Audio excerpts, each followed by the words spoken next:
After my C-section, I begged, "Can someone please hold the baby so I can rest?" Hours passed. Nothing.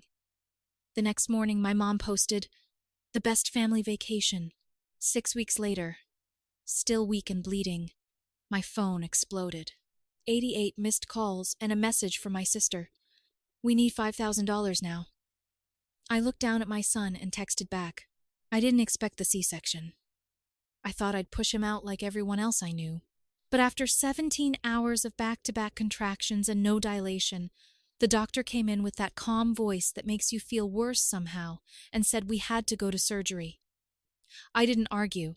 I was too exhausted to lift my head. The OR was bright and cold and everything felt surreal. I remember my arms being strapped down and this pressure like someone standing on my chest. Then I heard a cry, my son's first sound in the world. And I couldn't even move to see him.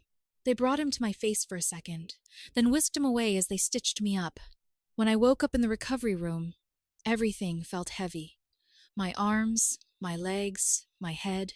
The nurse placed him gently on my chest and said something cheerful I didn't catch. I couldn't focus. I whispered, "Can someone hold him for me, just for a little while?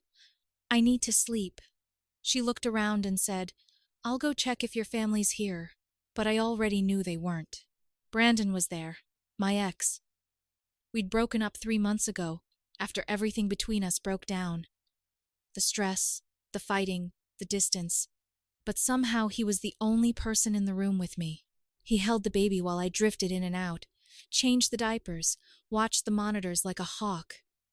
I didn't have the strength to talk much, but I remember thinking I never expected it to be him. The next morning, after a night of nurses adjusting IVs and me trying to sit up on my own, I opened my phone. No texts from my mom, no missed calls, nothing from my sister either. I checked Facebook just out of habit, and there was a full family photo, my mom, my sister, and my stepdad on the beach. Matching outfits, sunglasses, drinks in hand. The best family vacation. Posted at 10:03 p.m., the night I was cut open and brought a new life into this world. They knew the date. They knew the hospital. They knew I'd asked them to come, and they left. I didn't cry. I think I was too empty to cry by then. Just stared at the photo until the screen dimmed. Brandon came back into the room with coffee. He sat down, held the baby, and told me to go back to sleep. He never said anything about the photo. I never mentioned it either. The nurses eventually asked me when I'd be discharged and if I had someone to help at home. I said yes. I didn't tell them the truth, that my mother hadn't even called, that my sister didn't even check in. And then 6 weeks passed. I was still weak, still bleeding, barely sleeping, working part-time from home because clients didn't care that I had a newborn and stitches that still hurt. That morning, I left my phone on the table for an hour. When I picked it up, I saw 88 missed calls. Most were from my mom, some from my sister, a few from numbers I didn't recognize. At the top was a message from my sister. "We need $5,000 now. Please." No context, no explanation, just that. I looked at my son asleep on my chest. Then, I texted back, "I'll see what I can do." Even then, I still thought maybe they'd just forgotten, that maybe I was overreacting.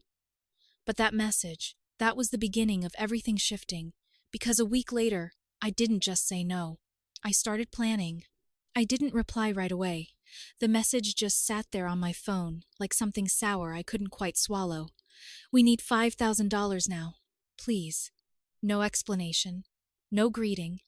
Just the usual demand coded with just enough urgency to make it sound like an emergency. But they always did this. Always framed it like I was the family's safety net. Not because they respected me, but because I was useful. It's not like I hadn't paid before. I paid for my sister's rent once when she got behind. Covered my mom's dental bill. Bought my stepdad a new phone after he dropped his in a lake on a fishing trip. I even helped my mom refinance her car loan when she was drowning in payments. No one ever asked how I was affording all this while pregnant and working full-time. They just assumed I'd figure it out. But that morning, My son was asleep on my chest, wrapped like a burrito in the only onesie that didn't smell like sour milk. I was running on maybe an hour of broken sleep. My incision was still sore. I hadn't showered, and when I saw that message, something in me just clicked off. I texted back, "I can't help right now. Maybe in a week or two. Things are tight." That was a lie. I had the money, but I'd bled too much, given too much, and they'd taken too much without ever giving anything back. Brandon was in the kitchen washing bottles when I said it out loud. Just one sentence. "They want $5,000. He didn't look surprised. Just said, "Of course they do." He hadn't left since the hospital. No drama, no announcement, just stayed. He'd grab groceries, put the baby to sleep, fold the laundry that had been piling up for weeks. We didn't talk about what we were. Maybe we were still broken, but he was there. I'd half expected him to come for a day or two and then go back to his old apartment. But he kept showing up, cooking, helping, being quiet in the way that people are when they're trying to earn back trust without saying it. Meanwhile, the texts from my family kept coming. "How's the baby? Any chance you can send it today? Your sister's freaking out. We wouldn't ask if it wasn't serious." They wouldn't ask if it wasn't serious. That line made me laugh. They'd ask me for help when it was over dumb things. Spa deposits, concert tickets, credit card debt from buying stuff they didn't need. This wasn't new. They just never had the audacity to ask 6 weeks after abandoning me in a hospital. That week, I stayed quiet, focused on the baby, on healing, on figuring out a rhythm with Brandon in the house. He was better with the baby than I thought he'd be. Not perfect, but present. He woke up when I couldn't. He paced the hall with the baby when he cried for no reason. He looked at me differently now, like he actually saw me. I started doing something I hadn't done in years. I let my phone ring and didn't answer until the text changed tone.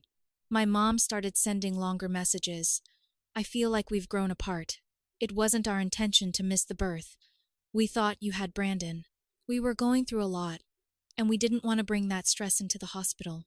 And then, we love you. Things just got complicated." No apology. "No, I'm sorry I wasn't there." Just a vague explanation about how they didn't want to intrude. Funny how they didn't want to intrude at the birth of their grandson, but had no problem blowing up my phone when money was involved.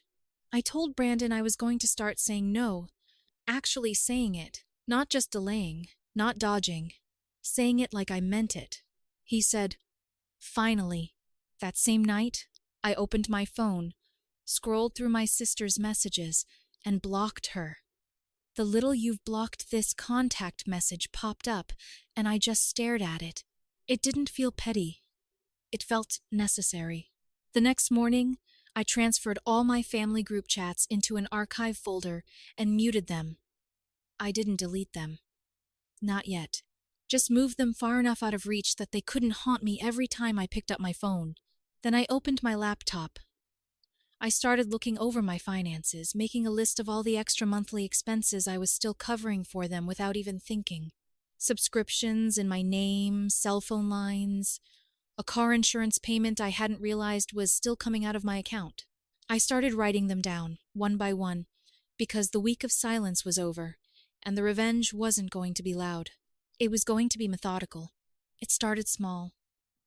I canceled the Netflix account that was still linked to my mom's living room TV, then the Hulu, then Spotify. One by one, I didn't say anything. No announcement, no warning, just gone. 2 days later, my sister texted me from a new number.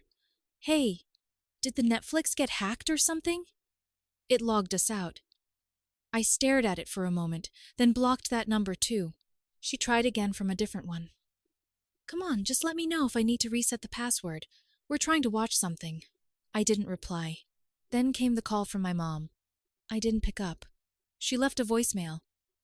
"Hey, sweetheart. Just checking in. Your sister's been really upset. And your stepdad says the insurance bounced. Did your card expire? Let me know. Okay. Love you." The fake sweetness grated on me more than the silence had. I didn't return the call. Brandon was the one who noticed it first. "You're quieter now," he said. I just nodded because something was shifting. It wasn't just that I was cutting them off. It was that I was finally starting to understand the role they boxed me into my whole life. The responsible one, the fixer, the wallet, and the worst part, they didn't even pretend to love me the way they did my sister. Even as kids, my sister was the center of everything. She failed a test. My mom blamed the teacher. I got straight A's. Well, that's expected from you. She threw a tantrum in public. She was just spirited. I voiced a boundary. I was too cold. When I got pregnant, my mom cried for hours. Not out of joy, but because this could ruin your career. But when my sister flunked out of college for the second time, they flew her to Miami for a reset weekend. I was done. Brandon saw the list on my laptop one night. A spreadsheet with everything: payments, login, names. He just said, "Need help?" I handed him the laptop. We started canceling things together. By the end of the week, their cable was disconnected. Their car insurance was switched off. The extra line on my phone plan gone. And that's when the panic started. My mom left voicemails that weren't sweet anymore. "Helen, what the hell is going on? Your stepdad just got pulled over and found out the insurance was canceled. Are you serious right now?" My sister from yet another number. "This is next level petty. Grow up. You know we need this stuff. It's not even about the money, it's about family." I laughed out loud at that one. Family. Not a single one of them was at the hospital when I gave birth. Not a single call that day. They were on a beach while I was vomiting from anesthesia and holding my baby alone. Family didn't forget the biggest moment of your life just because they needed a break. Brandon came home with groceries one night, saw me deleting another voicemail, and said, "You know, you don't have to listen to any of that anymore, right?" I nodded. But I did listen to some of them. Not because I cared what they said, but because I wanted to remember how easy it was for them to turn on me when I stopped being useful. A week later, my mom showed up unannounced, knocked on the door like nothing was wrong, holding some cheap stuffed animal like it could patch everything. Brandon answered. She tried to push past him. He didn't let her. She asked if I was home. He said yes, but that I didn't want to see her. She called through the door. "Helen, stop being dramatic. We just needed help. We've always been there for you." Brandon turned and looked at me, waiting. I said nothing, and eventually she left. That night, Brandon sat on the edge of the bed, rocking our son to sleep. He said, "You know, this could be your life. Just us. No more of their noise." And for the first time in months, I actually let myself believe it. 3 days after my mom showed up at my door like nothing happened, I got a certified letter in the mail. At first, I thought maybe it was some legal notice, maybe something from the hospital or insurance. I opened it, standing over the sink while the baby screamed in the background and Brandon bounced him in the living room. Inside was a typed document, 2 pages, double-spaced, itemized. At the top it said, "What we've done for you over the years." Oh, I'm not joking. She had listed everything. Rent from when I lived at home after college, groceries I ate while living there, a prom dress from 2009, $80 from a camping trip I didn't even remember going on. All of it tallied up to $18,620.34. She even used cents. Taped to the back was a handwritten note. "Helen, this isn't an attack. It's just to remind you that family is about give and take. We helped you. Now we need help. It's time to give back." I just stood there holding it, stunned. I had just carried a human out of my body. I had healed alone. I had paid for their bills without keeping score, and they had the nerve to send me an invoice. I brought the letter into the living room, handed it to Brandon without saying anything. He read it, folded it back up, and said, "So, they're billing you for existing now?" I wanted to laugh, but I couldn't. I felt nauseous. It wasn't about the money. It was what it meant. They saw me as an account, a transaction. a person they could guilt and manipulate until I folded. Brandon put the letter down and said, "So what now?" I didn't answer. Not then. Instead, I posted something to Facebook. First time in months. It was a photo. Me and the baby. I was in pajamas. No makeup, hair unwashed. Brandon was in the background holding a bottle. No perfect poses, just real life. The caption was short. No visitors, no help, no support. Just us. And we're finally okay. I didn't name names, didn't tag anyone, but people knew. The comments started rolling in. Old classmates, friends from work, even my old boss. Proud of you. This is what strength looks like. So glad you're surrounded by love now. But my cousin Sarah messaged me privately. "Helen, just so you know, your mom's freaking out. She's calling people saying you're unstable, that Brandon took over your life. She's saying you're keeping the baby away from the family out of spite." That's when something inside me snapped clean in half. I sent Sarah a voice message. I didn't yell. I didn't cry. I just explained that they weren't there when I needed them most, that they were drinking cocktails and matching t-shirts while I was getting cut open in an operating room, that they only remembered I existed when they needed thousands of dollars, that they thought of me not as a daughter, not even as a sister, but as a wallet. Sarah's reply came 5 minutes later. "I believe you. I've seen how they treat you. You're not crazy. You're just done playing the part they gave you." And that night, as if the universe wanted to twist the knife a little further, something unexpected happened. Brandon proposed, but not with a ring, not with a speech, not with flowers. We were sitting on the couch. It was 9:30 p.m. The baby had finally gone down after screaming for an hour. I was drinking cold tea I'd reheated 3 times. I was in an old t-shirt with spit up on the collar. He looked over and said, "Let's do this. Let's raise him together. Really do it. Not out of guilt, because we're already doing it. And because I don't want to leave." I didn't cry. I didn't overthink. I just said yes, because he had shown up when no one else did. The next morning, I drafted a response to my mom's invoice. It took me 10 minutes. I sent her a check for $18,620.34, along with a note. Paid. Now, don't ask me for another thing.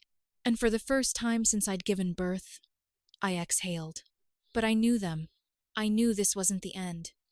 They'd come back louder, angrier, more desperate, and I was ready for it. The check cleared within 2 days. I watched it disappear from my account like I was paying off a credit card, not my own mother. Brandon asked me if I regretted sending it. I said no, because I knew what would come next, and I didn't have to wait long. 3 days later, my mom called me from a blocked number. I answered out of curiosity, not kindness. She didn't say hello. She said, "So that's it? You're cutting us off now after everything?" I didn't respond. She went on. Said I was being brainwashed by Brandon. Said he was turning me against my own family. Said I was emotionally blackmailing them by keeping the baby away.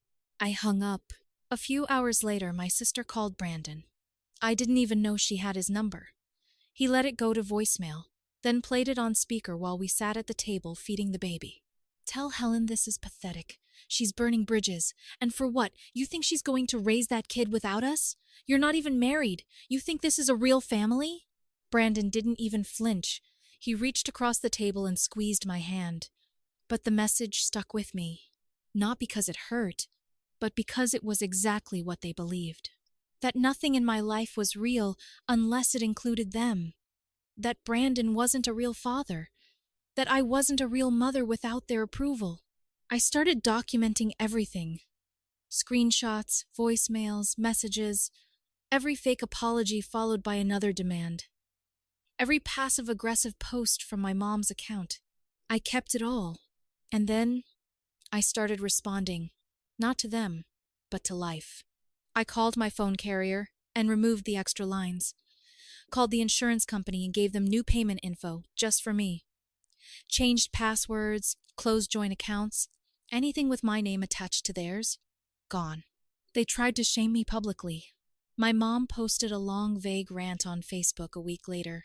It's sad when people you raise turn their back on you, especially when they forget who fed them, clothed them, and picked them up when no one else would. Got a dozen likes. One heart emoji from my aunt. My sister commented, "Exactly. I didn't say a word." But people noticed. Friends messaged me.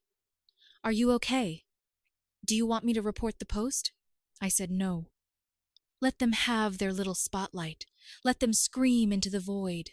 Because behind the scenes, everything was falling into place. Brandon had started freelancing again. We were taking turns with the baby and starting to feel like a team. We were exhausted, broke, and figuring it out day by day. But it was ours. All of it. The mess, the love, the silence, after a 3 a.m. feeding. One night I walked past the nursery and saw him asleep on the floor next to the crib, one hand on our son's leg, like he was grounding him to the earth. I stood there and realized I hadn't thought of him as my ex in weeks. He was just Brandon now. Hours. I got one final voicemail from my mother after that. Her voice was cold and slow. "This is your last chance. We're family. And if you think you can erase us from your life without consequences, you're wrong." I didn't answer. I didn't save it. I deleted it and blocked her number. And for the first time since the day I gave birth, my phone was silent. Peaceful. Like the storm had finally passed. Strange how quiet life gets when you stop letting the wrong people into it. There was no big fight. No screaming match. No final confrontation in a driveway. Just silence. After months of drama, manipulation, and guilt, I blocked the last number, archived the last email, and closed the last financial tie. And the world didn't end. In fact, it got better. I started waking up without checking my phone in dread. No missed calls, no passive-aggressive texts, no new emergencies that somehow only I could fix. Brandon and I fell into a rhythm. It wasn't perfect. We still argued sometimes. The baby still had nights where he wouldn't sleep unless one of us stood bouncing him for an hour. But we were figuring it out together. He hadn't moved out, and I hadn't asked him to.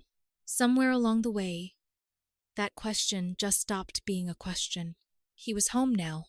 He started leaving little notes in the kitchen, reminders for bottle times, or "you got this" scribbled on the corner of a grocery list. He wasn't trying to fix me. He was just there. And after everything I'd been through, that was everything. One afternoon, while the baby was napping and we were finally sitting down with actual hot coffee, I asked him if he remembered that fight we had 3 months before the birth, when he walked out, and we thought that was it. He nodded. I said, "Why'd you come back?" He thought for a second and said, "Because I realized I didn't want to miss anything. Not the good, not the hard. And because you were the strongest person I'd ever met, and I was tired of pretending that didn't matter." And that was it. I never spoke to my family again. Not after the Facebook post. Not after the threats. Not after they tried to show up to our apartment again and found the building had updated its entry codes. They faded out slowly. Like background noise you don't realize is gone until you notice the silence. And strangely, no one begged me to fix things anymore. Once the money stopped, once the power shifted, the urgency vanished. My sister moved on to her next crisis. My mom found someone else to guilt. I heard bits and pieces from cousins. How my name came up less and less. How the story changed until they pretended they didn't even know what had happened. But I did. I knew exactly what happened. I became a mother. I stopped asking for permission to live my life. I chose the man who showed up, not the people who vanished. I built a home out of pieces they tried to convince me were worthless, and I never sent another dollar. Sometimes I think about that hospital room, about whispering, "Can someone hold the baby so I can rest?" And hearing nothing, no one coming, no one caring except Brandon. And now, every night, as I put our son to bed, I walk past Brandon brushing his teeth, or cleaning up the kitchen, or lying on the floor making the baby laugh. And I think they were wrong. This is a real family. Maybe not the one I was born into, but the one I chose. And it's enough. It's more than enough. Everything.